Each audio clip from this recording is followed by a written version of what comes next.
KTO Radio présente À haute voix, la lecture intégrale des œuvres spirituelles majeures. Aujourd'hui, Quo Vadis de Henryk Sienkiewicz.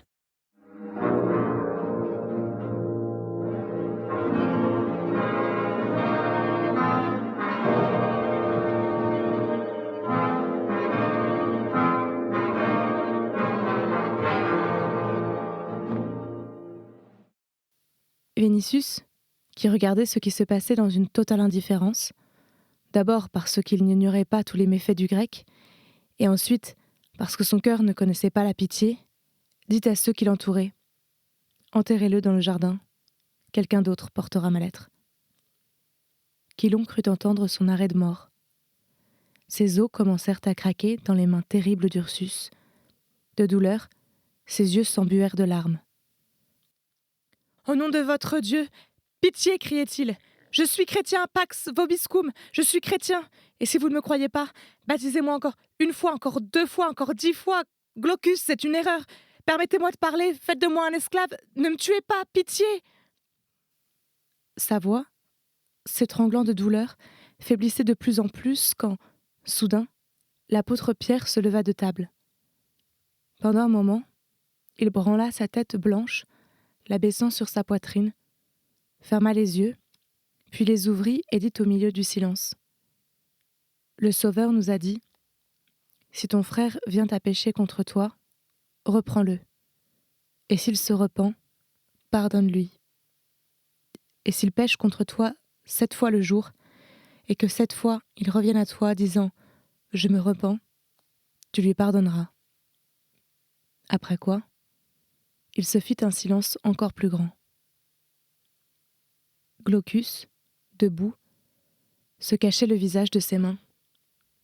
Il le découvrit enfin et dit : « Céphas, que Dieu te pardonne le mal que tu m'as fait. Comme moi, je te le pardonne, au nom du Christ. » Ursus, lâchant les bras du grec, ajouta aussitôt : « Que le Seigneur me soit miséricordieux, comme je te pardonne moi aussi. » Quilon tomba à terre et, s'appuyant sur ses mains, il tournait la tête comme un animal pris au piège, regardant autour de lui et attendant d'où viendrait la mort. Il n'en croyait pas encore ses yeux et ses oreilles et n'osait espérer obtenir leur pardon. Peu à peu, pourtant, il reprit conscience. Seules ses lèvres exsangues tremblèrent encore d'effroi. L'apôtre ajouta : « Va en paix. » Quilon se releva mais ne put encore parler. Machinalement, il s'approcha du lit de Vinicius comme s'il cherchait encore protection auprès de lui, car il n'avait pas eu le temps de réaliser que celui-ci, bien qu'il eût profité de ses services et fût en quelque sorte son complice, l'avait condamné alors que ceux précisément contre lesquels il avait agi lui avaient pardonné. Cette pensée devait lui traverser l'esprit plus tard. En cet instant, son regard reflétait seulement l'étonnement et la défiance. Bien qu'il se fût aperçu qu'on lui avait pardonné, il voulut quitter au plus vite ces gens incompréhensibles dont la bonté l'effrayait presque tout autant que l'eût effrayé la cruauté. Il lui sembla que, s'il restait plus longtemps, il pourrait de nouveau se passer quelque chose d'imprévu. Aussi, se tenant auprès de Vinicius, lui dit-il d'une voix entrecoupée : « Donne-moi la lettre, Seigneur, donne-la-moi. » Ayant saisi la tablette que lui tendit Vinicius, il se prosterna devant les chrétiens, puis devant les malades, et furtivement, frôlant le mur, il sortit. Lorsque, dans le petit jardin, l'obscurité l'enveloppa, la peur lui hérissa de nouveau les cheveux sur la tête, car il était sûr qu'Ursus se précipiterait à sa suite et le tuerait à la faveur de la nuit. Il eut déguerpi, mais ses jambes refusaient de lui obéir, et bientôt, elles devinrent comme paralysées, car Ursus se dressait réellement devant lui. Quilon tomba le visage à terre et se mit à gémir. « Urbain, au nom du Christ !» Mais Urbain lui dit : « N'aie pas peur. L'apôtre m'a commandé de te conduire jusqu'à la porte, afin que tu ne t'égares dans l'obscurité, et si tu manques de force, je te reconduirai jusque chez toi. » Quilon leva son visage vers Ursus. « Que dis-tu ? Quoi, tu ne me tueras pas ? » ?»« Non, je ne te tuerai pas. Et si je t'ai empoigné un peu trop fortement, et si je t'ai fait mal aux os, pardonne-moi. »« Aide-moi à me relever, dit le grec. Tu ne me tueras pas ? Dis-moi, conduis-moi jusqu'à la rue, après, j'irai tout seul. » Ursus le releva de terre comme une plume et le remit sur ses jambes. Puis, il le conduisit à travers un passage obscur dans une autre cour, et de là, dans un vestibule, puis dans la rue. Dans le corridor, Quilon se répétait de nouveau « C'en est fini de moi. » Et ce n'est que lorsqu'ils se trouvèrent dans la rue qu'il se remit de sa peur et dit « À partir de là, j'irai tout seul. Que la paix soit avec toi. Et avec toi. Et avec toi. Laisse-moi souffler. » Ursus partit, et il respira profondément.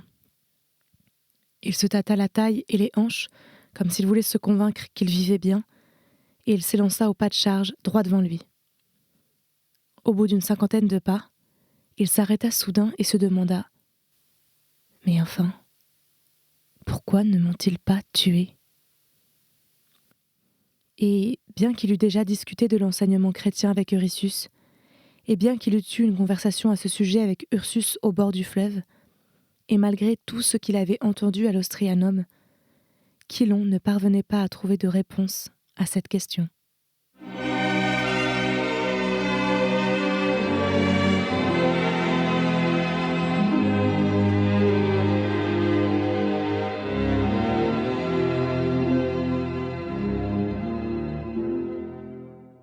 Vinicius, lui non plus, n'arrivait pas à réaliser ce qui s'était passé, et tout au fond de lui-même, il était non moins étonné que Quilon.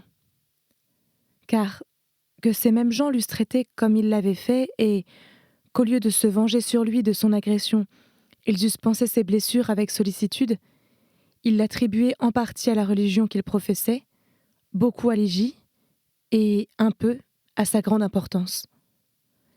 Mais leur attitude envers Quilon dépassait carrément son entendement, en ce qui concerne la capacité des hommes à pardonner. Et lui aussi se demandait pourquoi il n'avait pas tué le grec. Ils auraient pourtant pu le faire en toute impunité. Ursus l'eût enterré dans le jardin, ou encore, la nuit, il l'eût jeté dans le Tibre qui, en ces temps d'excès nocturnes auxquels se livrait César lui-même, rejetait si souvent le matin des cadavres humains que nul ne cherchait à savoir d'où ils venaient. De plus, selon Vinicius, les chrétiens non seulement auraient pu, mais encore auraient dû tuer Quilon. La pitié n'était pas, à vrai dire, tout à fait étrangère au monde auquel appartenait le jeune patricien. Les Athéniens avaient, en effet, édifié un autel à cette vertu, et s'étaient longtemps opposés au combat de gladiateurs, à Athènes. Il arrivait aussi, à Rome, que des vaincus fussent graciés, comme ce fut le cas, par exemple, de Callicrate, roi des Bretons, qui, fait prisonnier sous Claude, et pourvu largement par ce dernier, vécut libre dans la ville. Mais se venger d'une offense personnelle semblait à Vinicius, comme à tous, légitime et justifié. Y renoncer serait tout à fait contraire à sa nature. Il avait, à vrai dire, lui aussi, entendu à l'Ostrianum qu'il fallait aimer même ses ennemis. Mais il considérait cela comme une théorie sans importance dans la vie. Et encore maintenant, l'idée l'effleura que l'on n'avait pas tué Quilon, peut-être parce que c'était une période de fête, ou parce que la lune était à son quartier pendant lequel il ne convenait pas aux chrétiens de tuer. Il avait entendu dire qu'il était des périodes auxquelles divers peuples n'avaient même pas le droit de mener des guerres. Mais alors, pourquoi n'avait-on pas remis le grec aux mains de la justice ? Pourquoi l'apôtre avait-il dit que si quelqu'un avait péché 7 fois, il fallait lui pardonner 7 fois ? Et pourquoi Glaucus avait-il dit à Quilon que Dieu te pardonne comme je te pardonne ? Pourtant, Chilon lui avait fait le mal le plus effroyable qu'un homme puisse faire à un autre homme, et à la seule pensée de ce qu'il ferait, lui, Vinicius, à quelqu'un qui, par exemple, aurait tué Ligie, son sang ne fit qu'un tour. Il n'y aurait pas de châtiment assez dur qu'il n'infligerait pour venger sa mort. Et l'autre avait pardonné. Et Ursus avait, lui aussi, pardonné. Lui qui, au fond, pouvait tuer à Rome qui bon lui semblait tout à fait impunément, pour ensuite ne tuer que le roi du bosquet de Némi et prendre sa place. Le gladiateur élevé à cette dignité, à laquelle on n'accédait qu'au moyen du meurtre du roi précédent, résisterait-il à Ursus, auquel Croton n'avait pas résisté ? Il n'y avait qu'une seule réponse à toutes ces questions. Il n'avait pas tué à cause d'une grande bonté. D'une bonté comme jamais il n'y en avait eu de semblable dans le monde. Et à cause d'un amour infini pour les hommes, amour qui leur commandait de s'oublier eux-mêmes, d'oublier les offenses reçues, leur propre bonheur, leur propre infortune, et de vivre pour les autres. Vinicius avait entendu à l'Ostrianum parler de la récompense que ces gens en obtiendraient, mais cela dépassait son entendement. Il considérait au contraire que cette vie terrestre, remplie du devoir de renoncer à tout ce qui était bon et agréable au profit des autres, devait être misérable. Aussi y avait-il, dans le jugement qu'il portait en cet instant sur les chrétiens, non seulement, au plus haut point, de la stupéfaction, mais aussi de la pitié, et comme un soupçon de mépris. Il lui semblait être des brebis qui, tôt ou tard, allaient être dévorées par les loups, alors que sa nature romaine était incapable d'avoir de l'estime pour ceux qui se laissaient dévorer. Une chose cependant le frappa. Après le départ de Chilon, une profonde joie éclaira tous les visages. L'apôtre s'approcha de Glaucus et, imposant sa main sur sa tête, il lui dit « Le Christ a triomphé en toi ». Glaucus leva les yeux au ciel si confiant et radieux qu'on aurait dit qu'un grand bonheur inattendu l'inondait. Vinicius, qui n'aurait compris que la joie d'une vengeance assouvie, le regardait de ses yeux agrandis par la fièvre, un peu comme on regarderait un fou. Il vit aussi, et il vit non sans une indignation intérieure, Ligie poser ses lèvres princières sur la main de cet homme dont l'apparence était celle d'un esclave, et il lui sembla que l'ordre de ce monde se renversait totalement. Puis survint Ursus, qui raconta comment il avait reconduit Chilon jusqu'à la rue, et qui lui avait demandé pardon pour la douleur qu'il avait dû causer à ses os, ce qui lui valut la bénédiction de l'apôtre, tandis que Crispus déclarait que c'était une journée de grande victoire. À ces mots, Vinicius perdit complètement le fil de ses pensées. Mais, lorsque Ligie lui tendit de nouveau une boisson rafraîchissante, il retint un moment sa main et lui demanda « M'as-tu pardonné, toi aussi ? Nous, chrétiens, nous t'avons pardonné. Nous n'avons pas le droit de garder de la rancune dans nos cœurs. » « Ligie, dit alors Vinicius, quel que soit ton Dieu, je l'honorerai d'une hécatombe rien que parce qu'il est ton Dieu. » Elle lui répondit « Tu l'honoreras en ton cœur lorsque tu l'aimeras. Rien que parce que c'est le tien, répéta-t-il d'une voix plus faible. Puis il ferma les paupières, car il était de nouveau pris de faiblesse. Ligie sortit, mais revint au bout d'un moment, et, s'approchant, elle se pencha sur lui pour voir s'il dormait. La sentant toute proche, Vinicius ouvrit les yeux et sourit. Elle y posa légèrement la main, comme si elle voulait l'inciter à dormir. Une grande douceur l'envahit, mais il se sentit en même temps plus fortement malade, et il l'était réellement. La nuit était déjà tout à fait tombée et avec elle survint une poussée de fièvre. Ne pouvant de ce fait s'endormir, il suivait Ligie du regard partout où elle allait. Parfois, il sombrait dans un demi-sommeil dans lequel il voyait et entendait tout ce qui se passait autour de lui, mais dans laquelle la réalité se mêlait aux hallucinations de la fièvre. Il lui sembla donc que, dans un vieux cimetière abandonné, se dressait un temple en forme de tour, et que Ligie en était la prêtresse. Ne la quittant pas des yeux, il la vit au sommet de la tour, un luth à la main, toute baignée de lumière, semblable aux prêtresses qui, la nuit, chantaient des hymnes à la lune et qu'il avait vues en Orient. Lui-même grimpait avec beaucoup d'effort un escalier sinueux pour l'enlever, tandis que Chilon rampait derrière lui en claquant des dents d'effroi et en répétant « Ne fais pas cela, Seigneur, car c'est une prêtresse et lui la vengera. » Vinicius ne savait pas qui était celui, il comprenait toutefois qu'il allait commettre un sacrilège et éprouva aussi une immense frayeur. Mais lorsqu'il atteignit la balustrade qui entourait le sommet de la tour, l'apôtre à la barbe argentée se dressa soudain auprès de Ligie et dit « Ne lève pas la main sur elle, car elle m'appartient. » Cela dit, il s'en alla avec elle dans le sillage de la lueur lunaire, comme sur un chemin menant au ciel, tandis que lui, Vinicius, tendant les mains vers eux, se mit à les supplier de l'emmener. Sur ce, il se réveilla, reprit ses esprits et commença à regarder devant lui. Le feu de bois, sur de hauts chenets, brûlait déjà faiblement, mais jetait une lueur assez vive. Tous étaient assis devant l'âtre, se chauffant, car la nuit était fraîche et la pièce assez froide. Vinicius voyait la buée que faisait leur souffle. L'apôtre était assis au milieu d'eux. Ligie se trouvait à ses genoux, assise sur un bas tabouret. Puis, autour d'eux, il y avait Glaucus, Crispus, Myriam. Aux extrémités, d'un côté Ursus, de l'autre Nazaire, le fils de Myriam, un jeune garçon au visage ravissant et aux longs cheveux noirs lui tombant jusqu'aux épaules.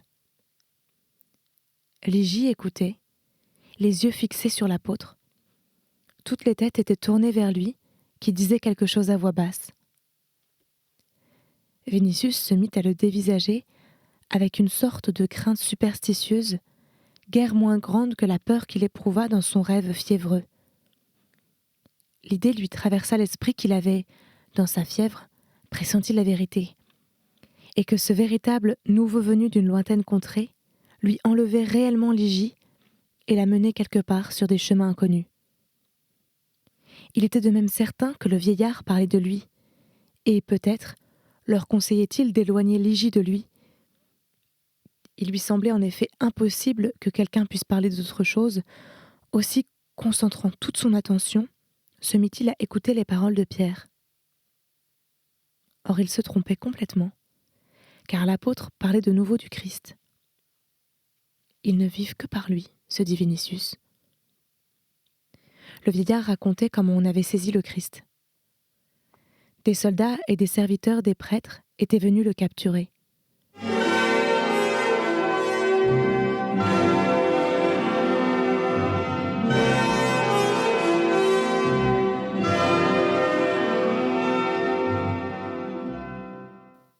Lorsque le Sauveur leur demanda qui ils cherchaient, ils répondirent « Jésus de Nazareth ». Lorsqu'il leur dit « C'est moi », ils tombèrent la face à terre, n'osant porter la main sur lui, et c'est seulement après avoir une seconde fois posé la question qu'ils le saisirent. Ici, l'apôtre s'interrompit, et tendant ses mains vers le foyer, il poursuivit. La nuit était fraîche comme aujourd'hui, mais je bouillais de colère.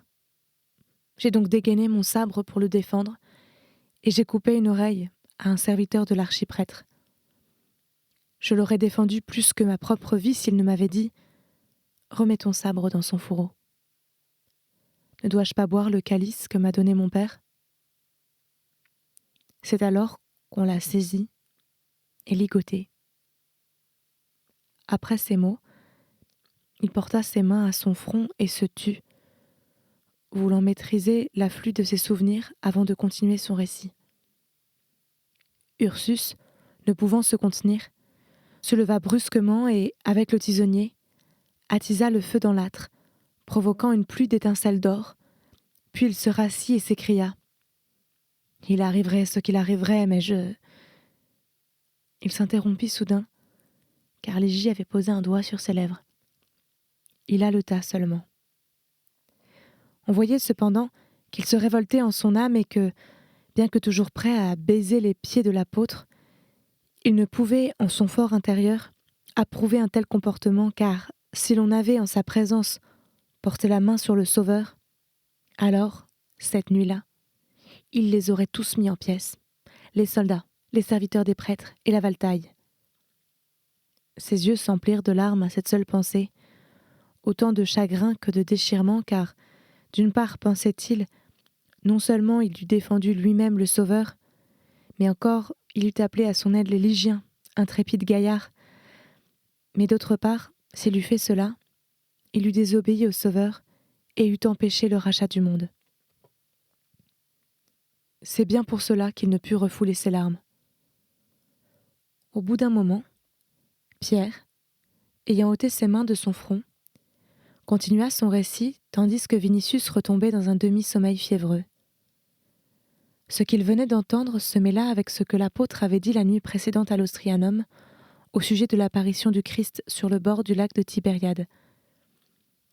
Il vit donc une vaste étendue d'eau, sur laquelle voguait une barque de pêcheurs, dans laquelle se trouvaient Pierre et Lygie. Lui-même nageait de toutes ses forces derrière eux, mais la douleur ressentie dans son bras cassé l'empêchait de les rattraper. La tempête projetait des vagues dans ses yeux et, sur le point de se noyer, il se mit d'une voix suppliante à appeler au secours. C'est alors que Lygie s'agenouilla devant l'apôtre, et celui-ci fit virer la barque et lui tendit une rame. S'en saisissant, Vinicius monta dans la barque et s'y affaissa.